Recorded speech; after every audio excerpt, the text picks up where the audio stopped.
మా వాళ్ళు ప్లాన్ చేస్తే అది ఖచ్చితంగా ఫెయిల్ అవ్వాల్సిందే. అది మటుకు ఈరోజు ఖచ్చితంగా ఫెయిల్ అయింది. ఏ రోజు సక్సెస్ అయినా ఈ రోజు మటుకు ఫెయిల్ అయింది. అలా అనేసి ఫోటోషూట్కి వెళ్దాం అనుకున్నాం. ఫోటోషూట్ అన్నీ వెళ్ళిపోయాయి. మళ్ళీ కృష్ణా రివర్ అన్నారు. కృష్ణా రివర్ దగ్గరికి అయితే వెళ్తే ఇక్కడ ఫుల్ ఎండగా ఉంది. కానీ ఇక్కడంతా మట్టి తవ్వేస్తున్నారు. బండ్లు పెడడానికి స్పేస్ లేదు, ఏ దానికి లేదనేసి మళ్ళీ వేరే సైడ్కి అయితే వెళ్ళేసాం. అక్కడికి వెళ్ళిన తర్వాత ఏం జరిగిందంటే బైకులు తీసుకొని వెళ్తూ ఉంటే మా వాళ్ళు సరే అనేసి వచ్చేసారు. అలా వెళ్తూ ఉన్నాం బయటికి, రోడ్ సైడ్కి బయటకు వచ్చేసాం. వచ్చిన తర్వాత ఇక్కడ బండ్లు పెడదామంటే పార్కింగ్కి కూడా టోకెన్ అడిగాడు. సరైన టోకెన్ తీసుకున్నాం. ఇక్కడ ఒక 40 రూపీస్ 4 బైక్స్కి 40 రూపీస్ కట్టేసాం.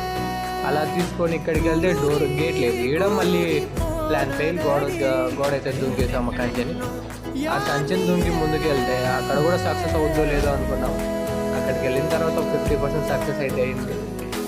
బైక్లు అయితే తీసుకురాలేదు కిందికి, కంచెను ఇదంతా అనేసి. అక్కడికి వెళ్ళి చూసిన తర్వాత ఒక రూట్ మ్యాప్ ఉంది.